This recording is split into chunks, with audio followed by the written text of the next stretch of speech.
I've been writing recorded performance since I was a young child. So that's always been something that's been close with me. And I love to make music. I love to be an artist. I love to be an MC and a writer. Way before I knew about the strategy behind it or realized that some of the people who I looked up to or people who inspired me had a lot of intention behind, being presented to me.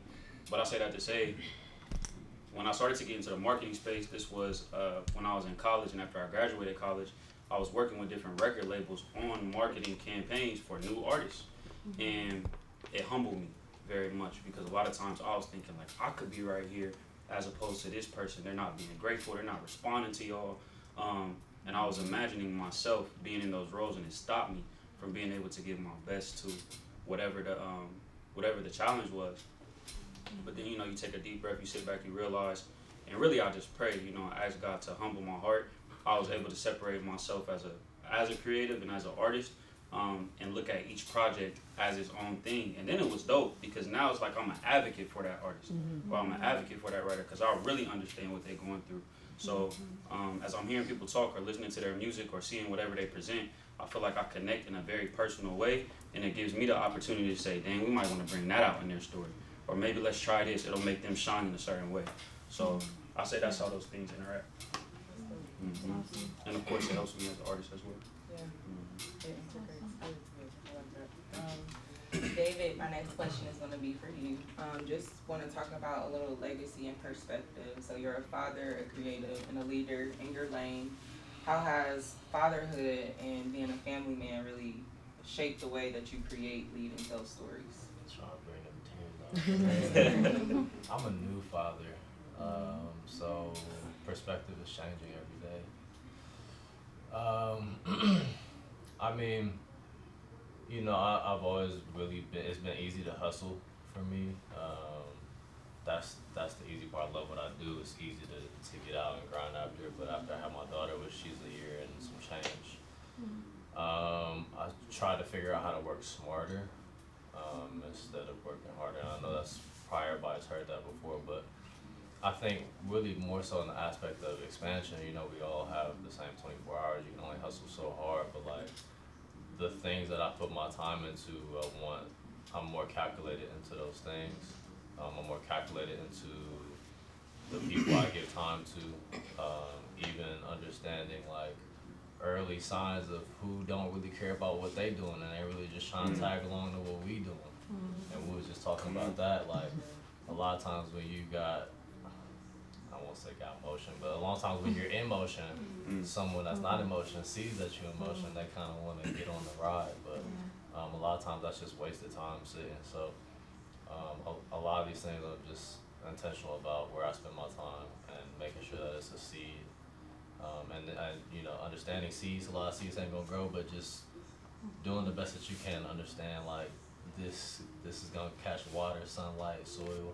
So I'm gonna plant the seed where I see fit and hope, have faith that it'll grow from there. But it's balance, and now is the time.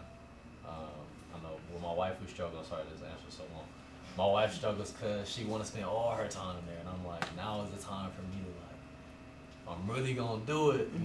These next 5 years, she not really gonna remember. Like, I'm gonna make sure I spend the time with her, but also this is the time to work smart and develop a foundation for the future. This question is for all of you guys, so feel free if you want to answer it. But what's a creative risk that you took this year that changed your life in a little way, big way, anyway? Y'all done took all three of y'all. You just had a whole rollout. You got a Warner partnership dropping every week. Like, come on. So I'm very. I spend 95% of my time on clients, and I kind of let like the client portfolio build my portfolio. Right, it's built off all my client work instead of taking out like personal projects and things that like I got this idea like. But it's this year I took a leap in partnering with Chris and a couple other individuals on some short film ideas, but that's a leap because usually I kind of not that it's just because it's free work, but just because I try to spend a lot of time there where I see gonna be planning the finances, might get some off this, but this is just more like a jump to making sure that I'm still having fun in my creative space, and also understanding that those fun creative spaces can still become something of a client, or maybe your biggest project, or something that another company or organization sees from you. So that was a jump for me. How has it been? Like that? How Tell has that me. been? Yeah. Okay, question on the Like panel. what have From you the learned? panel. Okay, word. Come on. Well, I would say that that's definitely like a risk that I've taken too. In my mind, just collaboration, honestly. Like collaboration, because I care so much about what I'm putting together. I know the effort that I'm gonna put into it, and I know the energy and the passion that I'm gonna bring to it, and I'm gonna bring my very best thoughts, my very best ideas, my best approach, etc. And you want people to respond with that same type of energy to you, and also collaborating and saying, "Here go my idea. Let's make it better." It's terrifying to me, because in my mind I'm like, "Here go the idea. Let's run that play," as opposed to But there's so many people, even people in here who I've been collaborating with a lot more closely this year, putting me in a vulnerable space because I have to offer something up to be changed. And I would say my personal reflection is that it's been a blessing to me. It's been extremely humbling. It hasn't been easy. It hasn't always gone exactly how I planned, but after every interaction I have with anybody I'm collaborating with, I feel thankful and I feel humble. You feel me? Like, so I would say that's a challenge for me, and it shows up in a lot of different ways. But it's a risk that I took that I'm thankful for, for sure. I don't know. I guess I probably have had some risks, but this year has just been a little challenging more than, because I'm growing my page so much and I'm like really committed to it. But I'm sitting here at like 100,000 followers and I don't have no money to show for it, and that was like kind of hard for me. I'm like, why am I not getting any brand deals? Like, and people would ask me all the time, because I have videos that get like millions of views, and it's like, did you get paid for that? And it's like, no. So that was hard, and I'm like, but I just had to be patient and kind of talk to God about it and just kind of like wait my turn, because I would see people with like 40,000 followers and they got all these brand deals. I'm like, what am I doing wrong? But I just kind of kept doing my thing. I got with an agency, and now I just signed a brand deal for $10,000. Like, so I'm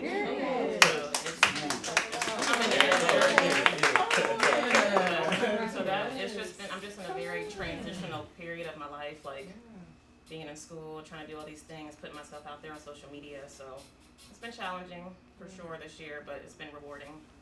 And I've just been patient and just been waiting my turn, cheering others on, and just waiting my turn. That's so good. Congratulations. Wow. Yes. I don't get that money until like 45, 60 days after.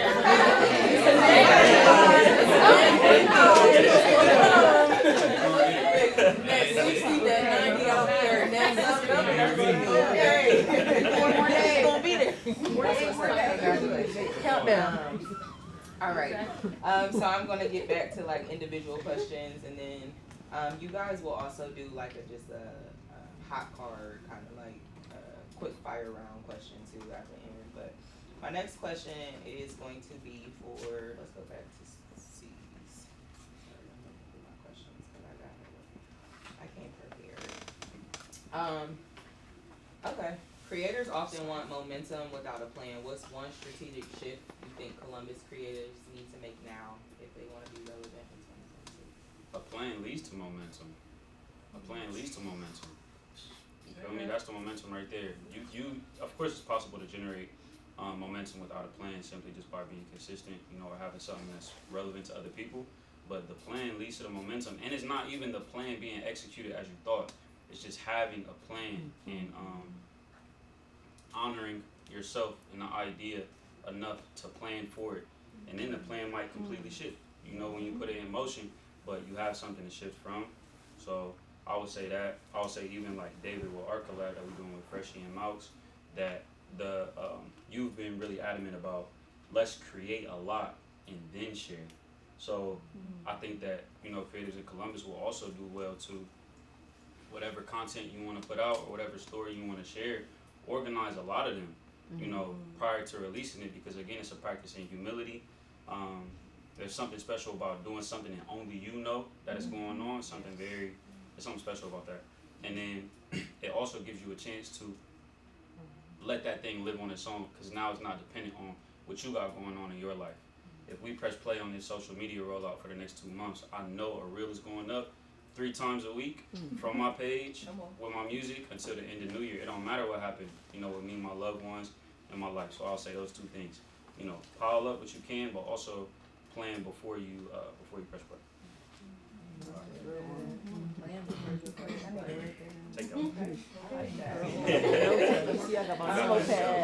Destiny, I wanted to circle to you, just with you even saying like you got this new brand deal. I wanted to talk about what was your journey like when you first started to now. So how has your personality even shifted on camera, or even within yourself too, from starting to now? When I first started, I never showed my personality. So I've been on social media probably since 2019, and it was just fitness based. That's always like my background. I ran track in college. I've always been an athlete, so I would just do fitness, and then I bought a microphone, you know, when people start micing up their workouts and stuff. And I had bought it, and I had it for like 4 months, and then I was like, let me just use it. And it went, and it went well, so then I just kind of gradually like did that, you know, like I said, so first I'm fitness, and then I kind of evolved into like lifestyle and personality, and then I had a child, and I became a mother, so like kind of had these different pillars, but yeah, I just started kind of evolved in that way. Okay. So when you first started, what made you bring your personality more into play? I just took a risk, I guess. Like I said, people were just mic'd up, and then I just mic'd up.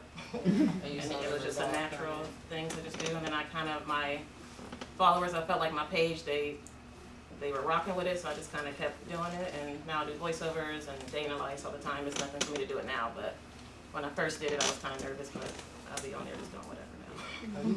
She's hilarious, I swear. I'll tag her in another funny video, like, hey, I need you to recreate this one. Okay, David, my next question is gonna be for you. In a world where everyone wants to go viral, how do you stay connected to the craft instead of the chase? Well, one, you can't just be like, we're about to make this and then it's gonna go viral. It don't work like that. I don't know how people ain't figured that part out yet, but it don't work like that. So, really just continuously reinforcing the idea of real work, and just knowing, you know, it just don't work like that. You can't just plan to pop. You gotta work, and then, you know, the rest will choose, you know, when that time is. But I mean, I hear it very often. I don't work with as many rappers anymore, so I don't hear it as often as I used to. But just with that, no shade to rappers, yeah, just consistent reinforcement of reality and a plan without expectation of a result. I want to piggyback. Like sometimes people can make a video and they know it's gonna go viral. Like, you know, some people do chase that viral, and sometimes it can, but like I am big on like building community, like over that viral moment. Like you don't have to chase the followers and the views, just like really build your community so that when you do grow your page, now these brands are looking at you. Like when they reach out to me, they want to see my analytics and they want to see my engagement. If I have all these views and like all these followers but no engagement, it don't matter, you know what I mean? So they want to see the comments and the saves, and that's how they base my pay. So you could go viral, you could make a video that you know is gonna go viral, but like if you don't have that community behind it, that viral video is not gonna do nothing long term for you. Also, to back up what Chris was talking about earlier, like if you go viral, do you have enough to do something with that? Like, are you, you know what I mean? Are you prepared for that to even happen? So just to drop one piece of content and then hope it pop. I hope it don't pop if you don't got nothing. So like, be ready for that. If that's your plan and you know something's gonna jump, like be ready for that to jump. And if it don't, worst case scenario, you still have content to push. But you know, I had a video that went like super viral. I'm on a shade room. I was pregnant and I was working out and I had my baby the next day, but I was not ready for that viral. Like I wasn't ready, and I wish like if I can go back to that, I would have been more consistent. Like I had the viral video, I don't think I posted for like 3 weeks after that. I wasn't consistent with it, and I lost a lot of those followers. I went from like 5,000 followers to probably like 60,000 followers in a matter of like a week. But I wasn't ready for it, and I lost a lot of those followers over time. So yeah, I definitely agree with that. But then also to your point about how you, my bad. No, we like when the panel gets like this. Yeah, Destiny, to your point about how you've been want to show more of your personality Yeah. and stuff that you wasn't showing before. That connects a lot with me because with the music, I find myself trying to be serious, Yeah. like trying to be serious. You know what I'm saying? And you can be serious in certain elements, but it's that genuine offering that makes that community, and that's difficult to do when your goal is to go viral or when your goal is to do anything but just express who I am. So I'm sure that to your point, that people pick up on like when you're being authentic and really being yourself, and like when you're not, and it goes a long way. Yep, for sure. Okay, y'all, so I'm gonna hit you with this quick fire round, and then we'll allow for some Q&As from the guests. But everybody will answer the questions that I'm asking. And so, what's one word to describe your creative style?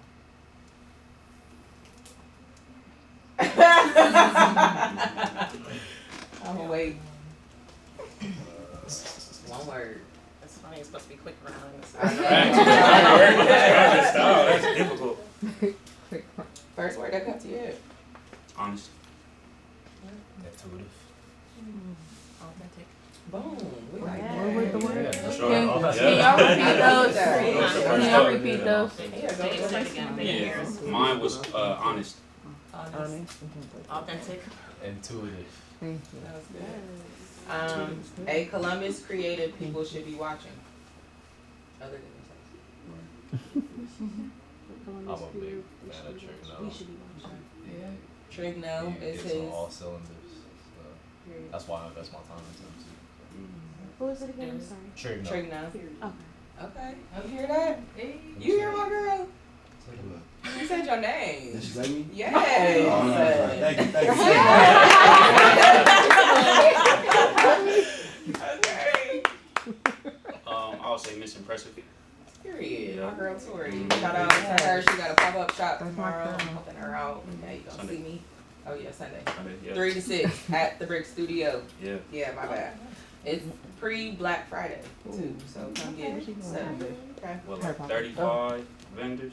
Yeah, it's like plus 35 plus, so come have a good time. What is your go-to tool or app right now? CapCut. CapCut.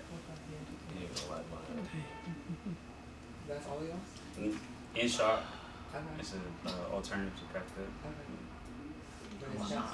It's chat, my dog. Yeah, chat. I like a little chat too. It's the same. Every day. Yeah. Okay, what's one thing you're leaving in 2025?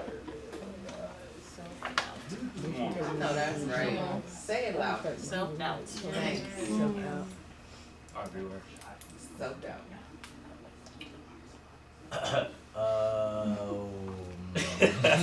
One thing I'm leaving.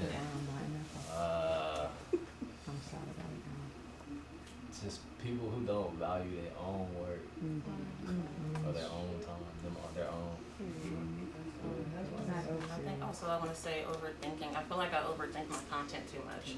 And sometimes I'm becoming too critical of myself. And it's like, I think because I'm constantly seeing myself, and then it's like, just post it. Like, people like it. If they don't like it, the video doesn't do well, keep it up. Somebody might like it, like somebody will save it. Just, I overthink too much sometimes, and it prevents me from like being creative and like getting content out there. I have all the videos y'all see. There are plenty of videos that never made it because I just overthought it, and but that would have been a good video. Like, so overthinking. That's good. A creative green flag. Create what do you like to it from a So like, I don't know. I have an idea, like when you lose track of time, whenever you're working on whatever that is, a creative thing, dang it, 3 hours, you know, like 4 Oh, I hours. see what you're And saying. you haven't found yourself being tired or disinterested, I feel like that's a green flag. For whatever you're doing, keep You doing locked that. in.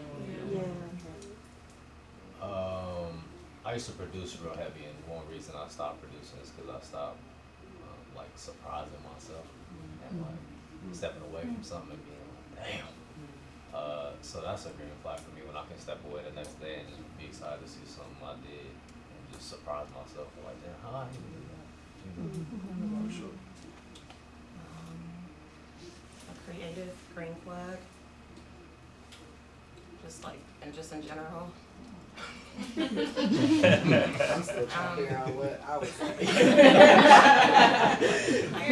When I like plan my content, so that's something I try to work on this year. Like, I've downloaded an app that didn't really work. I got like a journal or a little like notebook that actually was helpful, but like really planning my content, being very intentional about it, that was a green flag. That kind of helped. Like I'm going on a trip, I want to do something on this day, this day, this day. I have it all laid out. Like just really trying to like plan for it, like you guys were kind of saying earlier. So That's a good thing.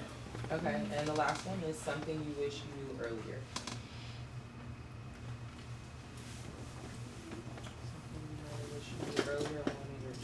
I wish I knew I could say no way more. I wish I would.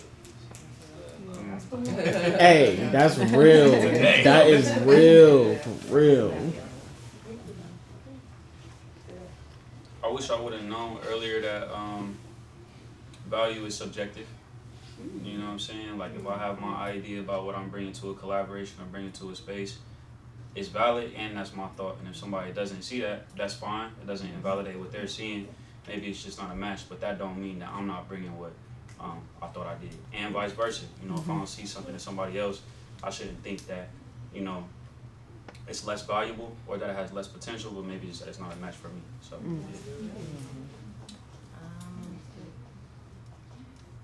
I kind of feel like I wish I knew how to like monetize my page a little early. I'm okay with like how it happened. I feel like everything happens for a reason, but I just wish I knew like how to really do that. That was another part. Like I didn't really know how people were making money. I feel like I'm ignorant to it, I guess, but like I didn't know how people were really making money on social media. And I'm like, oh, they're getting brand deals.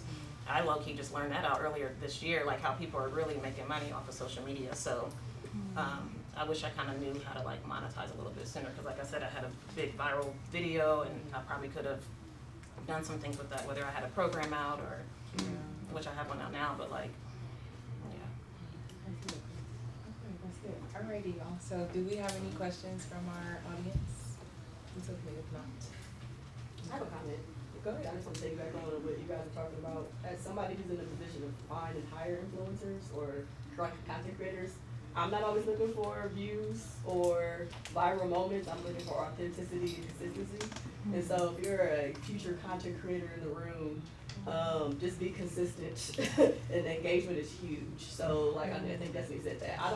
You have 1,000,000 likes but nobody's commenting. No, you're not, no, I'm not doing it to you. Like I need people to actually come on your page, comment, engagement is super heavy. So just keep that in mind. Like make sure you, I always tell people when I work with them, make sure you have a call to action. Like what do you want your audience to say to you in your comments, or how do you find ways to do that? So just keep that in mind, because I think that's important. And I always think about the viral moment, think about how you can get people to really be a part of your brand. Community is huge. And your audience, they see when you're being consistent. Like people want to grow with you. Like, you know, your followers, they want to grow with you and they want to see you evolve over time. So that consistency, like going back to like that's building your community, but like showing up on your page. If the video don't do good, just keep it up. Like just keep, you got a Monday, Wednesday, Friday routine you're posting on your story. Like that really, that's how you grow your page. Like unless you're just like super famous, you know what I mean? Like you can just do whatever, but. I told the last season is that you can't post content off of emotion and be a content creator. At that point, you're just a regular poster. But if you're calling yourself a content creator and you're letting your emotions affect the job, then you're not a content creator. Because feelings change. 1 minute you might be happy as hell and be posting all week. Then the next minute you sad, depressed, and you ain't posted for 2 weeks. And it's like, what is this really worth? So. And reach out to people. It's annoying sometimes, but like it's just like hiring. I don't want to do everybody's resume. If somebody already knocking on my door, I'm gonna hit them up first because they already like, oh, I want to work for your brand, and you're the first person I'm gonna reach out or contact, depending on after I look at your page, see what it looks like. But you just reach out, like it won't hurt. It won't. The worst they can say is no. So as a creative myself, I struggle with trying to outdo myself every time. Like I want to outdo myself every fucking time. So how do y'all struggle with that? And then if you do, how do you get around that and work with it? I don't know if I know what you mean, but I don't know if if that video work that I did, I want to just kind of do that same format. I'm not going to try to outdo it because I don't want to set myself up for success, or like I get really invested in a video and it does really bad and I'm like thinking about it too much or something like that. So I try not to like have that mentality about it. I just do what works. Just be natural. Just let the camera, don't be scripted. Don't try to overdo it. Like those are the videos that do the best for me. When I'm just letting it naturally just flow. And if I had a video that did really good and my next one doesn't do that good, it's okay. I'll just keep it pushing. Are you talking about numbers or like? Nah, just like so for me, like when I think about one of my fits, like I post a fire fit, like I did a fire photo shoot about a week ago. Now I'm thinking about what can I do to outdo this, like, you know, just like the response, not necessarily the views or how it does with likes, but I'm just saying in my own head, creatively. Do you ever struggle with that? I think that's good to have that perspective from a macro look, but like what can I do better as a whole, even little concepts, but I think once you have a product, like don't let that delay you from, you know, putting that out or pushing it. Because a lot of people get stuck on rollouts. And rollouts is like, especially in the music scene, man, it'll take you up top. People just want to like invest everything into this one, just because it's so much better than the last. But then it's like it take a year, you know, at least. So conceptually, like keep doing that and try to beat your last concept, but don't let it hold you. I like your photo shoot video, like if that like went crazy viral, just do that again in a different way. Like that works. People like that. Like you don't always have to like Just there was something about it that's worked. So just figure out like, okay, I did it for my birthday. I'm gonna do a New Year's Eve photo shoot. Valentine's Day. Girls' night. We had a question in the back, and then after this question, we'll wrap the panel. So we are all creatives in this room, and we are all low-key, not to say that we're like slaves and are addicted to our phone, but like, you know, we all have to use our phone to curate content and stuff like that. What is something that you guys do to take care of yourself and like, you know, separate yourself from the phone? Because like for me, I like to do not disturb, go on a walk, make sure I'm running. You know, you are a trainer, you do a lot of stuff that's like, you know, outside or, you know, fitness and everything like that. What do you do to take care of yourselves to make sure that you're not burning out from making content, being on your phone, being around devices and stuff like that? I like to come home because I am always on my phone and I edit on my phone. I'm trying to learn how to do CapCut on the desktop because I do want to get away from like in my phone all the time, and I don't want my daughter to always see me in my phone like that. But I just try to like come home, I put my phone away and I just engage with her for like an hour, do our bedtime routine, and I just like no phone, just me and her, like just whatever that is. That's kind of how I like take a break from it. But if it's not my phone, it's my computer. I'm doing some homework assignments. It's all day for me. But yeah, that little hour and a half, 2 hours at home with her is when I try to like just take that break, put my phone away. I don't care what's going on. I'm good to go. For me, I feel like I kind of made a rule for myself before I started sharing it, but the concept that I follow is like the best stuff don't hit the screen. I'm not putting the best things about my life on to the public. I might put something amazing out to the public, but if I do that, that means that there was something that I was more excited about, something that captured my spirit even more that I didn't share. A lot of times I would have moments happen and people would think, or I would think, or we would say like, dang, we should have got that on camera. We should have got that clip, whatever. You know, which is true to a degree, but I started being grateful for them moments that didn't catch the camera. Like, oh, thank you, God. I was just present right here. And so now I look forward to them. And now I kind of find myself building routines that allow for that to happen. Like when I feel like it's about to be a great experience, or, you know, you can just tell a day is about to be a great day or a moment's about to be a great moment, I actually put my phone away. Or I try not to be aware of what's happening on the phones for that reason. So I'm definitely adamant about making sure I capture a lot of stuff, but the best stuff I keep out to myself. That's good. All right. No, you got it. No, I'm cool. No. I'm sorry. He's like, I'm sorry. You sure? Okay. Let's give our panel a round of applause. Very fruitful, a lot of wisdom, a lot of inspiration. Make sure y'all connect with them on social media. Ceez, Chris' page is Ceez the World, C-E-E-Z, Ceez the World. Destany is Destiny with an A, Martin. And David is... I'm so sorry. I was trying to search them. David is TBC_KADA. I tagged them all on our page on Curated, so actually you can follow Curated first and then go follow all three of them too, okay? But thank y'all. I Thank you. appreciate you. Appreciate Alrighty, so we're about to do my surprise, and then announce the winner. But we're good on time, y'all. I'm gonna get y'all out of here. Okay?